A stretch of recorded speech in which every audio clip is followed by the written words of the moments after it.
네, 선생님 이번에 어떻게 보면 선거의 네, 화두는 단일화가 아닐까 네, 생각이 드는데 네, 처음 김문수 후보자랑 그 한덕수 총리의 단일화에 이어서 지금 네, 많은 분들이 관심을 가졌던 게 결국 김문수 후보와 이준석 후보의 단일화였어요. 네, 네.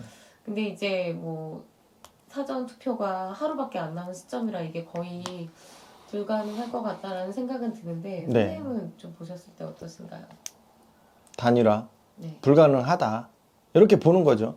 단일화가 될 거면 진작에 됐었어야 돼요. 솔직하게 얘기해서 할 거면은 진작에 빨리빨리 진행이 됐었어야 되는데 단일화가 빨리 될 수 없었던 이유는 너무 서로의 성향이 강하다.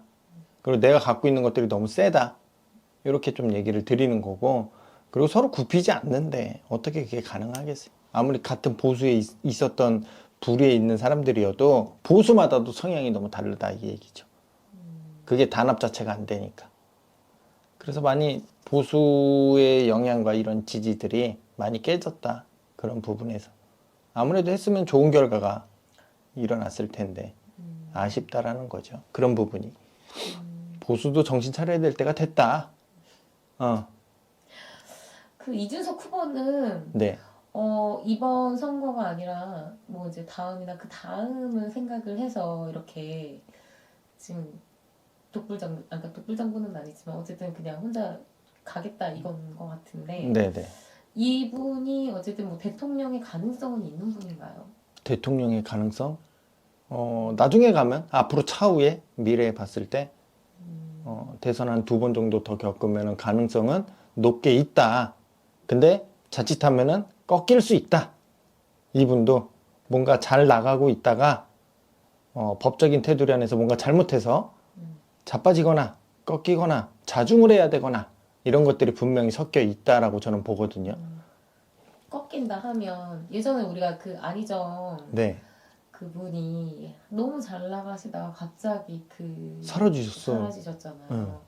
그리고 다시 이제 나오기가 힘들 정도로 좀 타격이 크셨는데 네네. 약간 그렇게 비슷하게도 사라지실 수 있다는 얘기. 사라지는 것보다는 그 강도까지 갈 수 있다라는 거죠.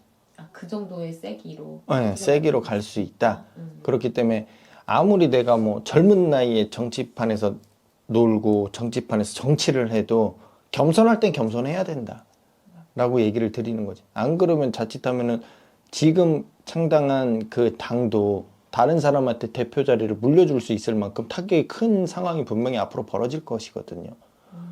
그러니까 내가 아무리 잘해도, 우리 운전을 하더라도 내가 아무리 잘해도 뒤에서 쳐박아도 옆에서 쳐박아도 내 잘못이 들어가는 것처럼 잘못하면 코에 코 건 듯 귀에 걸은 듯 이런 식으로 걸릴 수가 있다.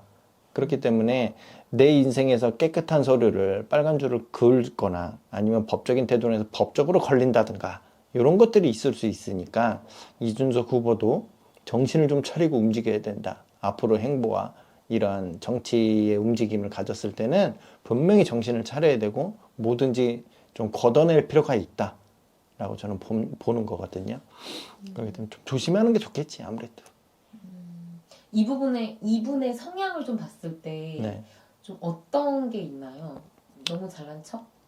아니면 뭐 오르고 바르고 이런 것들은 좋아. 근데 뭔가 이 말하는 거 이런 것들 그래도 인성도 좋고 성품도 괜찮아 보여요. 힘든 가정에서 좀 살아온 분이라고 저는 보거든요. 부모님들이 많이 뒷바라지를 해줬고 많이 도와줬고 그거에 대한 감사함을 알고 있는 사람인데 그 유년 시절의 그 힘듦을 같이 나눌 수 있는 사람의 심성은 갖고 있어요.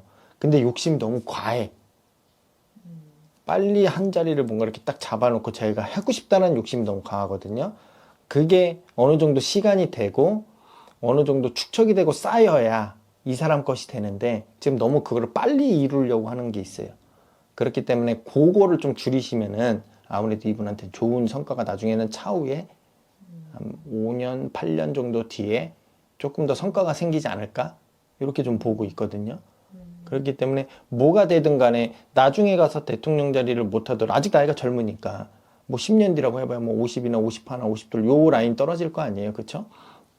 그러면은 그 사이에 장관 자리를 한다든지 무슨 자리를 하나 차고 자기 스펙도 쌓고 커리어도 쌓은 다음에 대선 도전에도 늦지 않을 것 같다. 이렇게 좀 보고 있어요.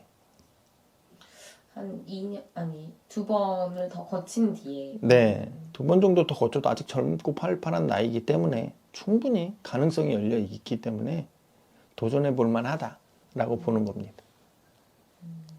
뭔가 그 사이에 문제가 터지지만 않는다. 그렇죠. 그 사이에만 안 자빠지면 다행이다. 근데 보면 뭐 항상 문제가 됐던 거는 여자였던 것 같아요. 거의 뭐 안희정 그분도 그렇고 장재원 그분도 그렇고 항상 그 뭔가 스캔들이 그쪽으로 터지는 게 조금 문제였는데 이분은 좀 그쪽으로는 가능성이 여자 문제?